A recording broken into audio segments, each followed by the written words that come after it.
want to talk to you a little bit first about the notion of light in the Quran and what Allah refers to as light. One of the first things we learn is Allah Himself calls Himself light. Allahu nuru samawati wal ard.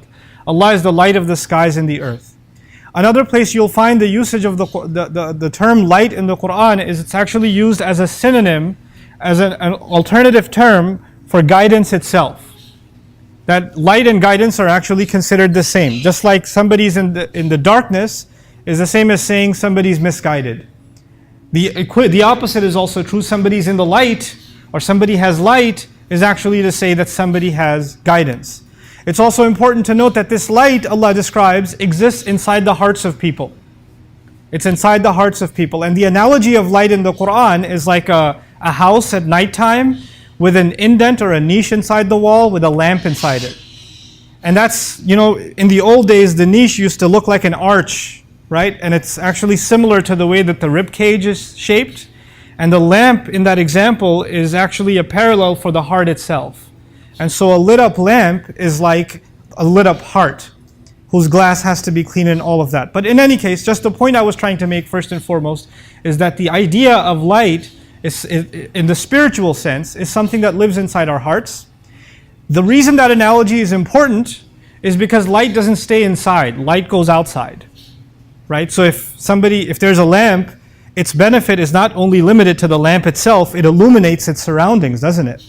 And so if somebody has true guidance inside of their heart and a true faith inside of their heart, they're not only going to be the ones that benefit, everybody around them is also going to be illuminated as a result.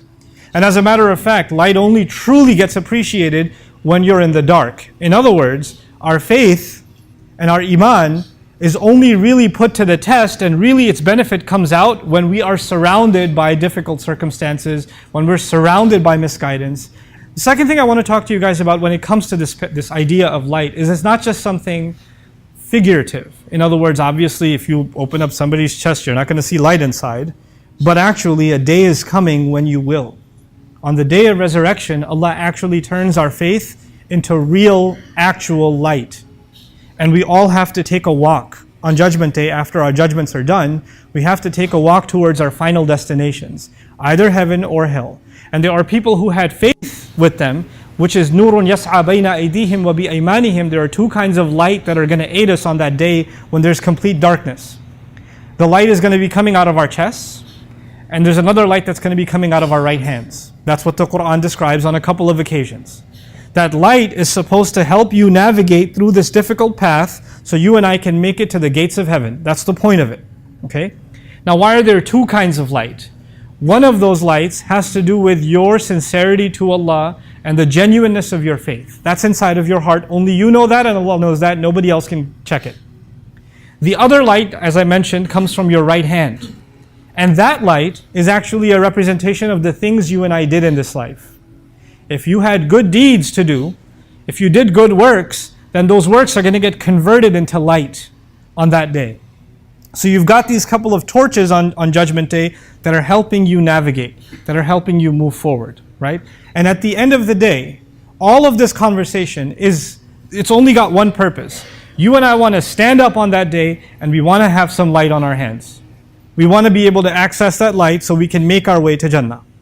Our Messenger ﷺ would describe that light on Judgment Day that we're going to be raised with is not all the same for everybody. It's not all the same. There are some people who barely have enough light, they can barely see their feet as they walk. That's how much light they have. There are those who have so much light that they can see it's as though that you can see from one city to the next one. Now, these two parables that I wanted to share with you, these examples that I wanted to share with you, are actually not about light. They're about darkness. They're at the end, the two tragic cases of people who are not going to have light or who don't take advantage of the light that they have. And so I'll go through them one by one. Allah describes وَالَّذِينَ كَفَرُوا أَعْمَالُهُمْ كَسَرَابٍ بِقِيعَةٍ يَحْسَبُهُ الظَّمْآنُ مَاءً. Allah says, as for those who've disbelieved, which can also be translated those who've buried away, meaning buried their light away. That's one of the other ways you can think of the word kufr. Anyway, those who've denied and have been ungrateful and have buried their light away, what about them? Well, they are like somebody traveling in the middle of the day in a desert and they see a sarab, which means a mirage. So a man is thirsty, a woman is thirsty, lost in the desert, and they're trying to find a place to survive. And of course, in the hot sun, you start seeing waves where there are no waves. Things get a little watery looking in the distance, and that's a mirage. And because you're dying of thirst, you think that's worth something. And so يَحْسَبُهُ الظَّمْآنُ مَاءً, the desperately thirsty one runs towards that water, thinking that it's water. حَتَّى إِذَا جَاءَهُ, until the point where he reaches it. لَمْ يَجِدْهُ شَيْئًا, he found nothing there. It was just sand.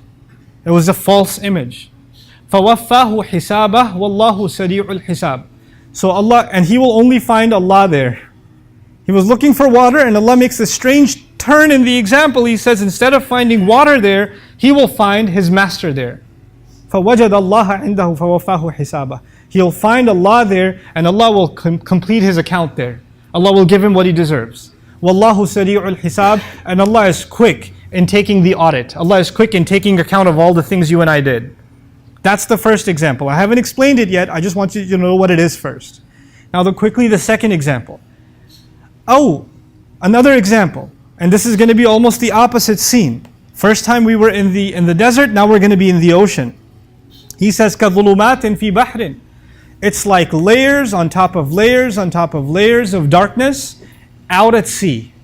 So we're not talking about the daytime now. We're talking about the nighttime. In the first example, it was clearly daytime because you don't see a mirage at night, you only see it in the day. And now you're out at sea and you're covered in layers of darkness.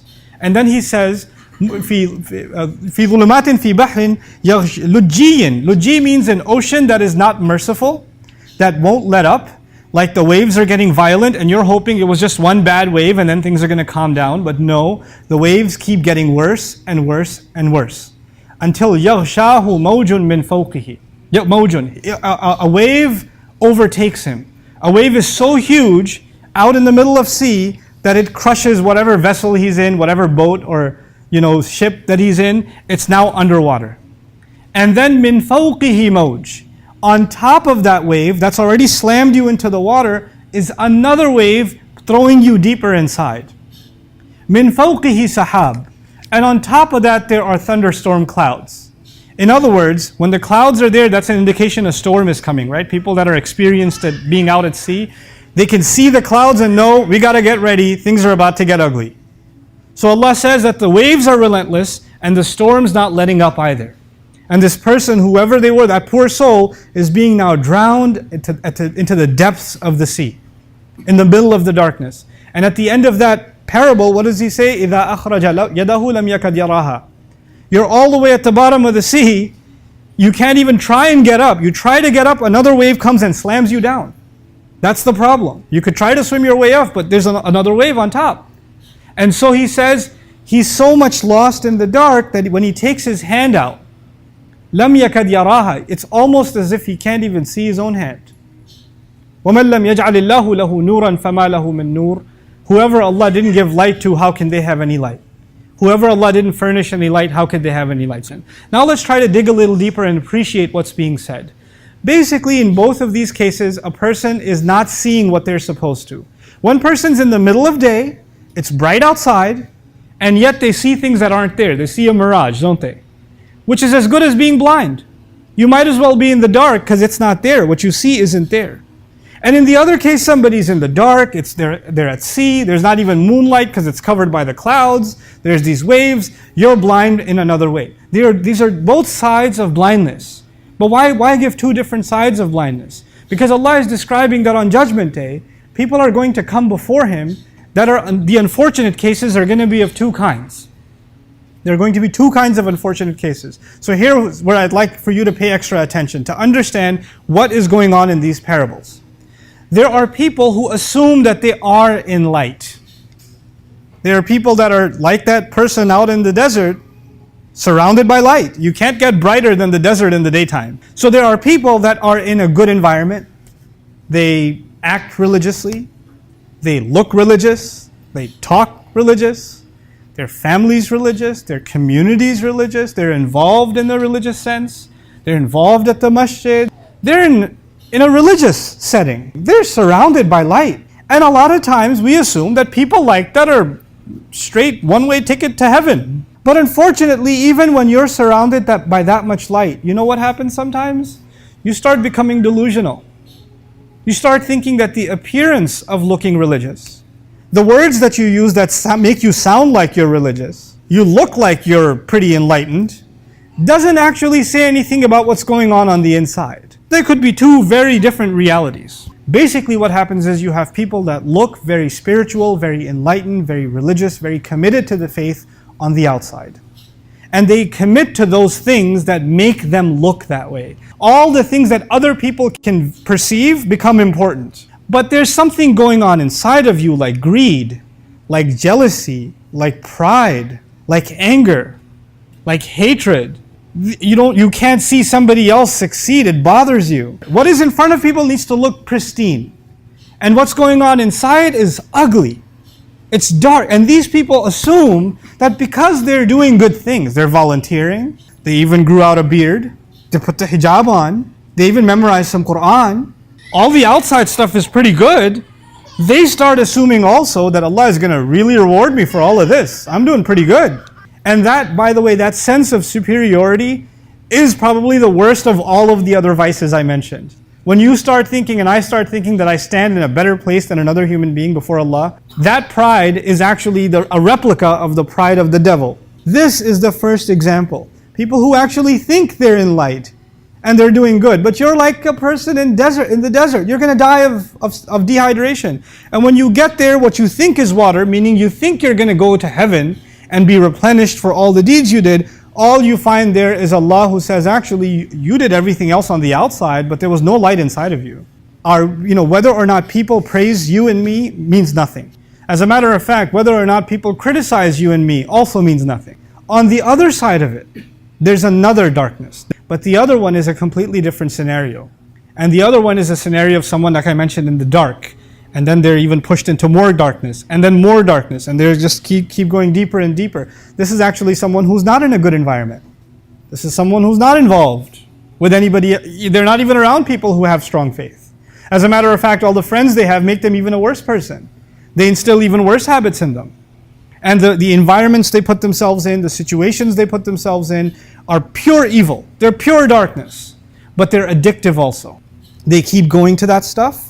They go to those environments, they go to those friends, they go to those dark places, and they can't even help themselves go back over and over and over and over again. And what does Allah describe as these waves are coming and slamming you down and you're all the way in the depths of the darkness? The powerful thing here in this parable is Allah actually gave hope to those people too. He didn't say when he's at the bottom of the sea, he can't even see his hand. He said he could almost not see his hand, right? Your hand is a representation of what you do. Even in the depths of darkness, you could still kind of sort of see your hand. You know what that means? You still have some sense that this is wrong. What I'm doing is wrong. I shouldn't be doing this. I know better. I know I need to change. I'm humiliated by what I'm doing. And I lose my connection with Allah. Every time it gets hurt, there's less and less light. But there's still a tiny bit of light left inside you that still lets you see. Allah is describing here, when you're in the bottom of the sea, when you're way down there, clearly there's no source of light, is there? You shouldn't say, I can almost see my hand. You should not be able to see your hand at all. The point is, you shouldn't be able to see your hand at all. But Allah is saying there's some light somewhere. The question then arises, where is that light? That's actually the light Allah put inside you, and Allah put inside me, inside of our hearts. He put it there. It's not some outside light, it's inside you. And it's using that, and it's being dimmed away. It's weakened. It's been covered by a lot of darkness, but it's still enough for you to see somewhat that you're doing something wrong. There's still hope in you. That light Allah does not let die. Imagine, back in the day, what is light at nighttime? How do you have a light? You have a lamp. You have a candle. That's how lights used to work. Once you take that candle underwater, what's going to happen immediately? It's going to blow out. There's not going to be any source of light. But somehow this source of light in the depth of the ocean is protected. Even though it's in such a bad environment, it's still protected. It's been weakened, but it hasn't been suffocated. It didn't blow out. It didn't get washed away. That's the light that Allah protected inside you and inside of me, no matter how far gone you think you are and how far gone I think I am. Mistakes happen, sins happen, crimes against Allah happen. Our hearts go in bad places, in dark directions. Our hands go in dark directions. We've made mistakes. But Allah's mercy, what does He say at the end? وَمَنْ لَمْ يَجْعَلِ اللَّهُ لَهُ نُورًا فَمَا لَهُ مِن نُورٍ. And for somebody who Allah wouldn't have provided them light, where would they have gotten light from? How could they have gotten any light if Allah didn't provide it? What is Allah saying here? Can you imagine where can light possibly come from in the middle of the ocean at the bottom? Where would it come from? Where do you think that light came from, if not from me? Allah is telling you and me, we give up on Him, He doesn't give up on us. We let Him go, He doesn't let us go. He keeps the hope alive. He lets us, the ability for you to even feel bad, somewhat, you drown that voice out. You hear it and you say, nah, I don't want to listen to this. I'm already in line to get into the club. I'm like the third person left before the entry. And now my conscience is kicking in and saying, you need to turn around and go. You shouldn't be doing this. That voice inside you is that little bit of light left. And you could suffocate at that time too. And then next time too. And then next time too. But there's a limit. And that's what I wanted to finally share with you. There is actually a limit. It's not limitless. It's not like Allah will keep your light alive at any cost. Allah will mention people who are dead already. They're dead already. They have no light left inside them. Allah will mention people whose hearts have turned into stone. And if your heart is stone, that means if there's light inside it, it can't get out. Right? It's dead. There's no way it can get out. What happens to those people? When they suffocate themselves, knowingly they suffocate the light inside of themselves, what happens to them? Allah says, وَزَيَّنَ لَهُمُ الشَّيْطَانُ أَعْمَالَهُم. That's the last thing I want to share with you. When that happens, how do you know that's happened to you? You will know that's happened to you when those things that are evil, that even though they're attractive and they're tempting and you're drawn to them, there's still some part of you that feels bad, right? When that's gone and it only looks beautiful, you justify it to yourself. Not only forget that it's one thing to say, I know it's bad, I know I'm messed up, but I still do it. I need to stop. That's one thing. That means you still have some light left. At least you recognize that it's what? Bad. But when the light is completely gone, then it's زَيَّنَ لَهُمُ الشَّيْطَانُ أَعْمَالَهُم. You don't see it as bad anymore. Now that's amazing. What do you mean it's bad? We're having a good time. What do you mean it's bad? You don't want me to live my life? What do you mean it's bad? That's awesome. That's like the reason we're alive. Your definition changes. You're no longer guilty. You don't even feel bad. You're actually now glorifying the sin that you're engaged in. You're glorifying the darkness. That's become beautiful to you. And that's when, instead of the definition of beauty and ugliness coming from Allah, based on the light that He gave you, now those definitions come to you from shaitan. Now that's a lost cause. That's beyond hope. And I pray Allah never lets us fall into that.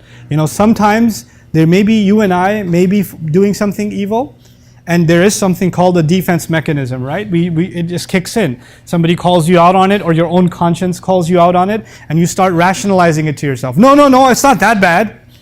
I mean, it's messed up, but it's not that messed up. I mean, come on, I was in a tough situation.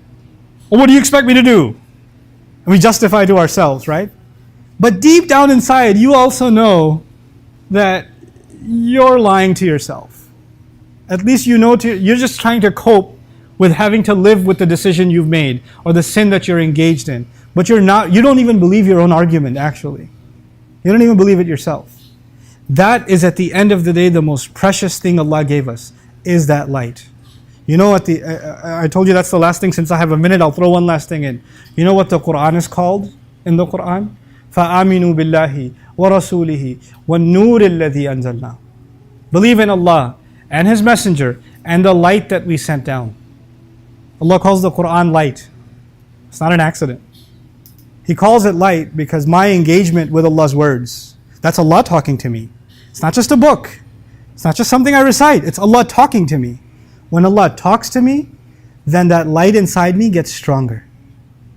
Because that itself is light. Those words themselves are light from Allah Azza wa Jal. My iman will be restored. My vision for what is right and wrong will be restored again when I keep coming back to Allah's book and keep coming back to Allah's book. But that coming back to Allah's book cannot be artificial. It can't just be that I recite it and I put it down. It can't just be that I read its translation to argue with my friends about what this verse means or that verse means. It can't be for that. It has to be, Ya Allah, I need light for myself. Give me light in your words. That's the humble, begging attitude of a slave with which I must come to the word of Allah. Even the word of Allah, subhanAllah, it's the word that's supposed to make me humble. Today, you and I approach it as something as a tool for argument. Or we study it as something interesting. Or we study it as a casual pastime. We don't think of it as a lifeline. We don't think of it, this is me, this is Allah talking to me. This is Allah giving me value, addressing me, a letter, what he calls risalati rabbi, letters from my master. Literally, messages, letters from my master. Like, when somebody writes you a personal note, and you're like, wow, they took the time? That's Allah to you in the Quran. And if you can develop that, then that light will not become weak. Allah will not let it become weak. May Allah Azza wa Jal connect us deeply, our hearts with the Quran, and maintain that source of light for us. May Allah Azza wa Jal strengthen the light in our hearts no matter how weak it's become. May Allah Azza wa Jal also not make us delusional into thinking that the outwardly deeds that we do are going to compensate for the vices we carry inside of our hearts. And may Allah Azza wa Jal allow all of us to cleanse our hearts to the best of our ability. Barakallahu li wa lakum fil Qur'an al-Hakim wa nafa'ani wa iyyakum bil ayati wa dhikr al-Hakim.